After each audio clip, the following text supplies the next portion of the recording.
Isang mapagpalang tanghali po sa inyong lahat mga kasama o isang mapagpalang araw. Mga kasama, isa na naman panibagong magbibigay na naman tayo ng kapupulutan ng idea, no? Bilang breeder, tayo ay natanong ho kasi ng isa nating masugid na taga-subaybay. Sabi nila, sir, wala bang way, no? Wala bang paraan o pamamaraan na matulungan mo kami na makapagpalabas in shortcut, no? Ng maaasahan at dekalidad nga, ika nga, dekalidad, maaasahan at mahusay, no? Pagdating sa gitnaan. Sabi ko, sir, meron akong alam at kadalasan ito ay ginagawa ng sikreto ng mga iba, ng maraming breeder dyan. Halos ito ang sikreto nila. At subok ko rin naman talaga ito mga kasama na talagang itong stage na to, no, kapag napalabas mo sila through your yung galing sa meticulosong pagpili mo ng gagamitin mo at na-outcome mo to, kung yung napili mo ay sinasabi mong superb, no? Ito sigurado kabibiliban mo. Talagang nadodoble, natitriple ang antas ng kakayahan nila. So magtataka ka bakit ganun. Kahit ako man, no, hindi ko mapaliwanag sa inyo, no, ng husto kung bakit ganun kaganda ang resulta. But sa 100% ho na kanyang produce, sabihin na natin na ika nga, nasa 80% kasi ang kapakipakinabang, yung masasabi natin na talagang wow, mapapawaw ka. Pero ika nga po, no, hindi natin masisigurado sa lahat ng oras ang 100% ng tagumpay natin, no? Kasi pagdating sa gitnaan, parehas ho kasing may bakal yung mga yan. At isa pa, nagkakatalo-talo rin po tayo pagdating sa estilo, no, na paghahanda, paghahandling. So, doon tayo nagkakatalo-talo. Pero, kung titingnan mo po from physical, from bone growth, no, yung kanilang bone structure, physical, station, then gameness nila, masasabi mo, wow. No? Ika nga, ito yung mga pangbalandrahan na pwede mong sabihin personal selected or sabihin natin mga alas. So, wag na nating pahabain pa ang istorya mga kasama. Kung ikaw ay intention mo, no? Ito kung ikaw ay intention mo is for market, is for commercial, and then kung gusto mo ng pang tawag dito, commercial, what do you mean, panggitnaan, no? Na pwede mong kumbaga, pwede mong kahit papaano maasahan, no? O masandalan. Huwag na nating patagalin. Unang-una, ang bibigay kong tip sa inyo is hanapin nyo na kaagad yung gusto ninyong gawing tawag dito, materyales. Number 1, syempre, winning percentage, winning line, nandiyan tayo. Kailangan kunin mo. Kasi most of the time, ito yung mga ginagawa talagang prospekto. So, kung meron ka talagang nakuha na napakaganda, sabihin na natin napakaganda ng record, no? Napakaganda ng status niya sa inyo. Super din, sasabihin na natin yung mga salitang super, no? So, maganda.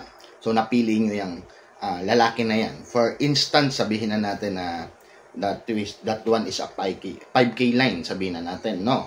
And then, nasubukan mo siyang ibigay sa isang uri na, sabihin na natin na yellow leg, no? Doon natin na yellow leg hatch, no? Doon natin siya ibinigay. Kung yung superiority nung lalaking ginamit mo, nung ibigay mo siya doon, na-impusan mo siya doon sa yellow-legged, at yung mga anak ay nasubukan mo on pit, ay wow, ang ganda ng resulta. So, pataasin pa natin ang antas. Ito po yung mga kasama. Ito yung tinatawag natin na family tree breeding, which is ang tawag ko rito is cousin, no? Cousin branch, no? Ang gagawin natin, hanapin mo uli yung isa pa, no? O kumuha ka pa ng isa na yellow-legged hatch kasama nung original mong isa, ibigay mo uli doon sa ginawa mong materials o yung lalaki. So, mag-aanak po parehas yun, dalawang branch. So, may naipasa na po silang prepotent, no? Kung nagpapasa ng husay yung lalaki, maaaring magpasa ho yan dito sa dalawang branch, sa produce niya. So, makikita nyo naman, parehas mahusay. Parehas ang nilabas. Itaas na natin yung antas. Galing dyan sa magkabilang branch na yan, kung dito sa branch A nyo na to, yung anak ng branch A, kumuha ka ng lalaki, ibigay mo naman tong lalaki na to. Dito sa selected mo naman, sa branch B na anak, no? O yung, para hindi na natin, o yung sabihin na natin, hen 1, hen 2, anak nila. Lalaki sa hen 1, puro babae naman sa hen 2 ang kukunin natin na anak. Pero selected, ibang gamo po. So, doon po sa pagbangga nyo na yon, kung apat na napili nyong inahin galing sa hen 2, yung anak, no? Binangga nyo doon, nag-produce, tingnan nyo po yung outcome. So, syempre, through markings, malalaman nyo kung sino yung branches nila doon. Ang makikita nyo, nagbigay ng magandang resulta. No? Magandang resulta, nagbigay ng magandang resulta. So, ibig sabihin, yung masasabi mong, wow class. Diba? Tandaan nyo na po yun. Kasi, most likely sa aking experience, sa apat na ginagamit namin, halos wala ka namang halos wala kang itapon sa kanila. Talagang, in my experience, ang uhusay ng kinakalabasan. Hindi ko nga masabi nga mga kasama na ito ay procedure ng deep inbreed. Kasi cousin to cousin, kumbaga magpinsan sila sa tatay. Parang light lang light ang pagiging inbreed nila, but hinohold natin yung tinatawag nating mixture, no? So, talagang kung intended mo is for battle cross, no? Battle cross foul, maaasahan talaga sila. Napakahusay nila. Masasabi mo ngang for battle cross product, best production is came from cousin, no? Cousin to cousin matching. Yan ang isa sa mga bagay na kaya kong i-share sa inyo through my experience na napakaganda ng outcome. Yung mga nagbabalak dyan na most likely kasi kalamitan sa atin market na ang hinahabol.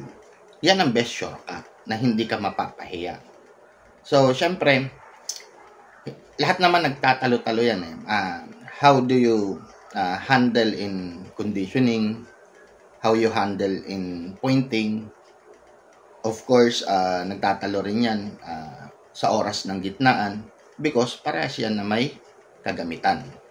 Ika nga, makauna lamang. So, ang importante, once sa kinuha nila sa inyo, is yung masasabi mong, wow. At the same time, hindi man siya lumusot sa oras ng kanilang tanggol, sa kanilang oras ng digmaan, at least, nag-perform. Makikita mo na nandoon. Ay talagang masasabing alat lang kung talagang mauunahan, di ba? So, makikita nyo talaga yung pagiging gameness at superb outcome ng yan. So, yan mga kasama, sa kayong nagtanong sa akin, shortcut outcome for battle cross product na napakaayos. Yan ang may advice ko sa inyo mga kasama. Ang cousin mating. Tested na ho yan. Long time tested at hanggang ngayon ginagawang sekreto ng ibang malalaking producer breeder. So, kaya mga kasama, laging umantabay ho kayo sa mga guide and tips ni Mr. Natural. Dahil lahat po ng sikreto na aming dinaanan ay aming ituturo ang lahat ng kabutihan. Ang aming dinaanang pagkakamali, makakaasa kayo na hindi namin kayo ilulugar o idadaan doon. Iiwasan na natin yon at shortcut lahat para sa maayos at mabilisang pagpuproduce nyo ng tagumpay. No? So, kaakibat nyo ako mga kasama sa inyong adhikain, ika nga, at sa pangarap ninyo. Kasama nyo ako mga kasama at nawa makagabay pa ako sa mga susunod pang mga panahon. So, stay tuned lagi mga kasama. Kung yung mga kasama natin na hindi pa naka-like and follow sa ating page, like and follow nyo na, i-share nyo na din para sa more tips and guide from Mr. Natural. Magandang araw po sa inyong lahat.